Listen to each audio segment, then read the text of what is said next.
Fala meu povo, tudo bem? Eu sou o professor Renato Amigo, seu professor de Química. É com muito prazer que eu venho gravar hoje a aula de número 10 do terceiro bloco de aulas, o bloco das aulas de Química Orgânica. Você ainda pode conhecer melhor o meu trabalho acessando o site www.quimicadoamigo.com.br. No nosso site, além dos 3 blocos de aula, Química Geral e Inorgânica, Físico-Química, Química Orgânica, você ainda encontra uma série de links interessantes, algumas dicas de inscrição para vestibulares, algumas orientações de estudos e o nosso principal diferencial, as listas de exercícios, as quais você faz o download gratuitamente, tenta resolver e na sequência eu posto aqui no YouTube, aqui no meu canal Química do Amigo, as aulas de resolução das listas de exercícios. Eu espero que você seja muito bem-vindo, muito bem-vinda e vamos lá iniciar a nossa aula de número 10, onde a gente vai trabalhar as funções éter e a função éster. Essas são as funções que apresentam heteroátomos. Então você viu que até agora a gente foi complicando. A gente viu primeiro hidrocarbonetos, colocou um OH, aí esse OH podia estar ligado ou em um carbono saturado, eram os álcoois, um anel aromático eram os fenóis, numa insaturação era um enol. A gente viu os aldeídos e acetonas que derivam desse enol, né? Esse enol entra em equilíbrio formando aldeídos ou cetonas. A gente viu os ácidos carboxílicos, os sais de ácidos carboxílicos. Estamos aqui hoje para ver os éteres. Qual que é o grupo funcional de um éter? O grupo funcional de um éter é muito fácil de localizar. Você vai procurar um oxigênio entre 2 carbonos. Então, você encontrou lá um oxigênio entre 2 carbonos, você encontrou um heteroátomo, o oxigênio como heteroátomo, tudo bem? Entre 2 carbonos, lembra que não é necessário que esses carbonos sejam saturados, tudo bem? Mas entre 2 carbonos, o que você tem? Você tem um éter. E como que eu dou nome para o éter? Você tem 2 possibilidades de nomenclatura, tudo bem? Qual que você vai usar? Se você tiver que dar nome, você usa aquela que for mais tranquila para você. Mas de repente no vestibular que você está fazendo, os caras usam essa nomenclatura aqui. Ou eles podem também usar esta nomenclatura. Por isso que a gente passa as 2 para vocês, tá bom? Essa primeira nomenclatura, você vai começar com a palavrinha éter. É lógico que se esse oxigênio é um heteroátomo, você concorda que ele divide a cadeia em 2 partes? Eu tenho uma parte para cá e eu tenho uma parte para cá. Tudo bem? Essa parte da esquerda é um radical, você vai considerar como se fosse uma ramificação. Você vai dar um nome para essa ramificação e a terminação ílico. E do outro lado, a mesma coisa, você considera como se fosse uma ramificação e dá a terminação ílico, ok? Digamos que é um metil e um etil. Aí você vai pensar, quem vem primeiro na ordem alfabética? O etil. Então seria o éter etílico e metílico. Tudo bem? Muito fácil essa nomenclatura, ok? Mas ainda existe uma outra nomenclatura que os alunos acham até mais fácil do que a primeira. É aquela que a gente vai usar os prefixos oxi e ano. Presta atenção, aliás, os sufixos oxi e ano. Como que você vai fazer para dar nome para um éter assim?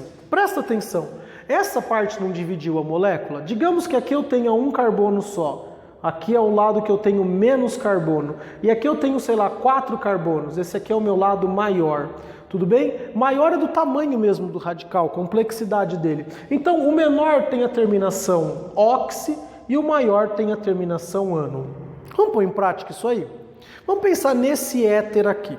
Lembra que eu falei que o heteroátomo, ou seja, o oxigênio, ele separa a molécula, a estrutura em 2 partes? Então vamos fazer essa separação.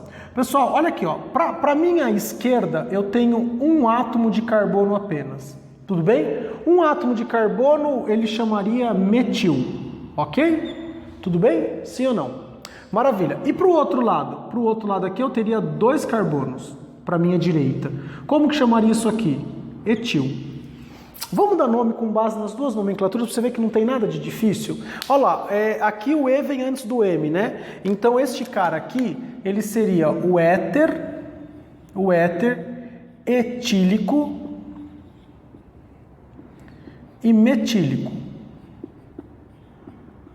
Olha lá, éter etílico e metílico. Tudo bem? Ou então, eu poderia usar a nomenclatura onde o menor lado com menos carbonos, terminação ox, com mais carbono, terminação ano. Então, esse daqui seria o metoxi. Metoxi agora aqui, né? Metoxi etano. Olha lá, qual o nome que você vai usar? Éter etílico e metílico ou metoxietano? Não sei. Aquele nome que você achou mais legal. Pô, esse aqui eu achei mais fácil do que aquele outro. Tudo bem? Agora vem aqui o éter mais famoso que tem na indústria. É esse éter aqui.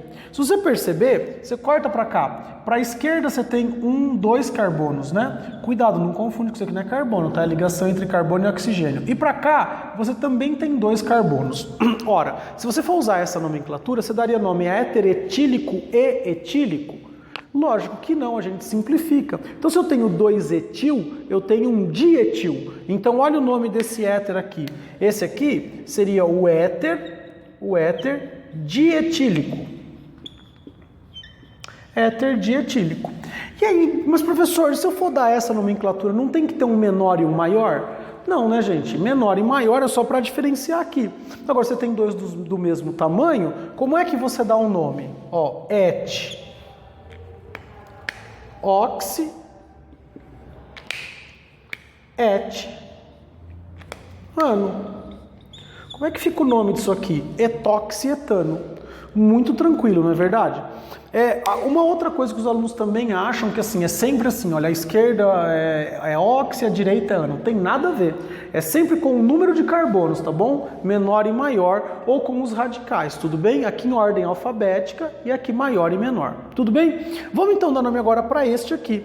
Eu vou usar o meu oxigênio como heteroátomo. Para cá eu tenho 2 carbonos. Para cá eu tenho 3 carbonos, né? 3 carbonos é prop, 2 carbonos é et, então et vem antes do prop. Como é o nome desse éter aqui? Esse aqui é o nosso éter etílico e propílico. Éter etílico e propílico, ou então menos carbono, et oxi. Agora vem 3 carbonos, prop, ano. Olha lá, 2 jeitinhos de dar nome aqui, tudo bem? Éter etílico e propílico ou etoxipropano. Qual nome está mais correto? Tanto faz, depende do exercício que você estiver fazendo. Se de repente nas alternativas ele usa essa terminação ílico, é porque ele considera esse nome mais adequado. Se por uma acaso ele usar as terminações oxiana, é porque ele acha essa terminação mais adequada. Quem vai decidir isso? Você, o examinador do teu vestibular, enfim, na hora que estiver fazendo o exercício, porque as 2 nomenclaturas estão corretas e aceitas. Tudo bem? Agora na próxima lousa a gente traz a outra função que a gente trabalha na aula de hoje, a função éster. Aguenta um pouquinho aí. Fala, meu povo, voltamos aqui agora com uma lousa nova, a gente vai apresentar a função éster. Muitos dos aromas que a gente sente por aí, os aromas artificiais, eles são obtidos a partir dos ésteres, né? Os ésteres normalmente têm cheiro característicos de banana, maçã verde, uva, tutti-frutti, enfim. A maioria das essências são ésteres, né? Essa função é muito importante para a indústria, tudo bem? Como que você identifica um éster? Muito fácil. Olha o grupo funcional aqui. Presta atenção. Este R1, como a gente já viu, ele pode ser tanto hidrogênio como carbono. Agora, esse R2 tem uma limitação. Vamos pensar um pouquinho. Se R2 fosse um hidrogênio, eu teria C+OH. Me parece que você já viu essa função. Qual função que é? Ácido carboxílico. Então esse R2 só pode ser carbono. Mas por que você não colocou um C aqui? Eu não coloquei o C justamente porque eu queria discutir isso com vocês. O grupo funcional do ácido éster, ele é muito parecido com o do ácido carboxílico, só não é igual por causa de um detalhe. Aqui no ácido eu tinha um H, aqui no éster eu tenho um carbono. E logo você já pode imaginar que um ácido carboxílico, quando reage, pode dar origem a um éster. Isso a gente vai ver nas reações orgânicas, tudo bem? Reação de esterificação. Olha só que show de bola. Tudo bem? Vamos lá então. Esse aqui é o grupo funcional, onde eu tenho R1 que pode ser hidrogênio ou carbono, e eu tenho R2 que só pode ser carbono. Ou seja, este oxigênio que eu estou colocando o dedo aqui, ele é um heteroátomo. E o heteroátomo a gente usa para dividir a molécula ao meio. Isso é importante para a nomenclatura. Tudo que tiver do heteroátomo para carbonila, então da carbonila para trás, você vai usar a terminação oato. Uma vez que o heteroátomo divide a molécula em duas partes, o nome também é dividido em duas partes. Assim como nos éteres. O heteroátomo divide a molécula, uma parte termina com óxido, outra parte termina com ânion. Lembra disso? Então agora você dividiu aqui a molécula. Uma parte termina com oato e a outra parte do R2 aqui termina com ila. Vamos dar um exemplo? Na verdade, dois. Olha para esse éter aqui, esse éster aqui. Primeiro, é um éster porque tem C dupla O. Do lado deste O está ligado um carbono, então maravilha. Vamos pegar essa molécula e dividir aqui ao meio? Ó, dividir aqui no heteroátomo, tudo bem? Para trás do heteroátomo, ou seja, próximo da carbonila, eu tenho apenas um átomo de carbono. E após o heteroátomo, eu tenho 2 átomos de carbono. Aqui não é pelo tamanho, tudo bem? Sempre a parte da carbonila recebe a terminação oato. E a outra parte, que é do R2, aqui que a gente chamou isso de R2, a terminação ila. Vamos dar nome para esse cara aqui? Um carbono. Fala para mim qual é o prefixo de um carbono. Isso, met. Se é um carbono só, ele não tem como fazer uma dupla ligação. Então aqui a gente tem um an. Metan. E a terminação dessa parte é sempre oato. Então esse é o metanoato. E por que os alunos costumam errar? Geralmente eles não contam isto como um carbono. Ele faz parte sim da nomenclatura, tudo bem? Então esse aqui é o metanoato de... É um metanoato do quê? Vamos pensar que tem 2 carbonos. O prefixo para 2 carbonos é et. E a terminação desse pedaço aqui é sempre ila. Então esse aqui é o metanoato de etila. Tudo bem? Então não importa onde está a parte maior, a parte menor. O importante é a parte da carbonila termina com oato e a parte que não tem a carbonila termina com ila. Pode ser simples ou pode ser complexo, como por exemplo nessa molécula aqui. Vamos imaginar então, a gente vai dizer, eu vou usar aqui de novo o heteroátomo para separar a minha molécula. Eu vou dizer então que essa parte aqui é a minha cadeia principal, onde eu tenho um carboninho aqui, um carboninho aqui, um carboninho aqui. Vamos pensar que eu tenho 3 pontos, então eu tenho que definir minha cadeia principal. 1, 2, 3, 4, 1, 2, 3, 4. Eu vou usar isso como cadeia principal, tudo bem? Beleza? Eu vou dar nome como eu estava dando nome até agora, sem problema nenhum. Esse carbono aqui é o carbono de número 1, esse é o número 2, esse é o número 3, esse é o número 4. Essa ramificação aqui é um metil e eu vou dar nome para este pedaço da cadeia, como eu dei nome para este pedaço aqui. Você vê que aqui o pedaço foi simples, aqui o pedaço foi um pouco mais complexo, mas isso não muda, não invalida, não troca nada na regra de nomenclatura, ok? Vamos lá então, esse composto aqui é o 3-metil.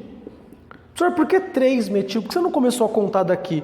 Porque esse é o carbono principal, tudo bem? É o carbono da função. Lembra disso, tá? 3-metil, aí quantos carbonos na cadeia principal? 3-metil-but, né? Porque tem 4 carbonos na cadeia principal. A ligação entre os carbonos é do tipo simples, então é butan. E a terminação desse cara aqui é o-ato. Então, olha lá, esse é o 3-metil-butanoato. Eu já dei nome para esta parte. Agora eu preciso dar nome para essa outra parte aqui, ó. Pessoal, presta muita atenção. Aqui eu tenho 3 carbonos, não tenho?